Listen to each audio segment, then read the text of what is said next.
I live on Peppermint Way. We also have a Nutmeg Avenue. Sweet Fiction is our main bookshop.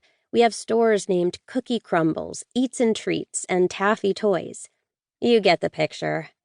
And, of course, our Chamber of Commerce is always hard at work with one festival or another to keep the cheerful feel of our town alive. Something all of us business owners, well, not me, but my parents, surely, appreciated. The bell over the door jangled, and another local stepped inside, although this one I could have done without. At times I disliked him, while at other times I found myself wondering about him during the day. What must it be like to work as a police detective? Did it feel good to be taller and stronger than most people? Did that contribute to his superiority complex? Or had his looks given him a leg up all his life and left him plain irritating? I chalked up my fascination to a crime fixation and left it at that. Irritation. Thy name be Detective Chad Berg. I swear, without fail, Berg liked to pop into my shop to give me the eye on a weekly basis. I wasn't the only one who'd noticed. Kat gave a subtle nod his way, then winked at me before returning to business.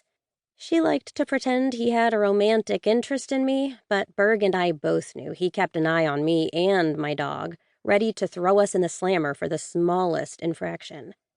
Avoiding him would only work for so long, until it became obvious I was dodging the law in our small storefront.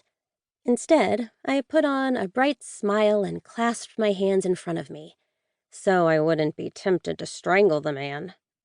"Well, Detective Berg, what a pleasure. What can we do for you today?" He grunted, which was his form of a greeting. As usual, he was dressed in his summer finest, khaki trousers, a dark blue short-sleeve polo with the word police stretched across his broad chest and back, and a confection PD ball cap he'd removed upon entering the store.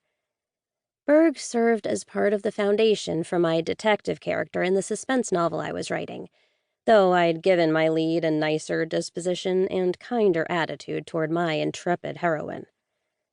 He looked to the dog at my side and offered a rare smile.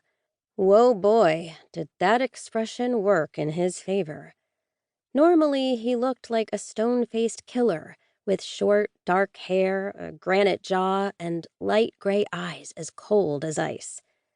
Berg possessed the build of a linebacker, far bigger than me, and always seemed tense, as if poised to tackle someone for breaking the law. He focused his gaze on my dog, Cookie. "Keeping out of trouble?" Cookie took a delicate step forward to sniff his outstretched hand. She licked him once, then darted back to my side. "I take it that's a yes." He nodded, then looked back at me. His smile faded. "And you?" I swallowed a sigh. "And I, what?" My reply came out a little snappier than I'd intended. No matter how hard I tried, I couldn't be pleasant with the man for more than a few minutes at a time. I wasn't sure why. Then again, Berg did have a tendency to cite me for violations of town ordinances I'd never even heard of. 6 months on the force, and he seemed to be everywhere, watching me and my dog break the law, which we never did on purpose, but which he didn't seem to believe. "I was just going to say, you look good without the cast." I glanced at my left arm, noting how much scrawnier my forearm looked compared to my right one.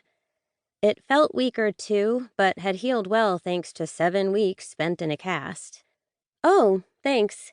I still feel funny since my other arm is tan and this one is nearly white, but it's freeing to finally have the cast off." We both paused, remembering what caused my injury. A killer doing his utter best to make sure I never told any tales. "Yeah," Berg frowned. "You need some strength training to build back your endurance and strengthen the bone." "Thanks, doctor." He ignored my sarcasm as usual. "You're most welcome." He glanced at Cookie again. I could almost see him itching to write us up for something and couldn't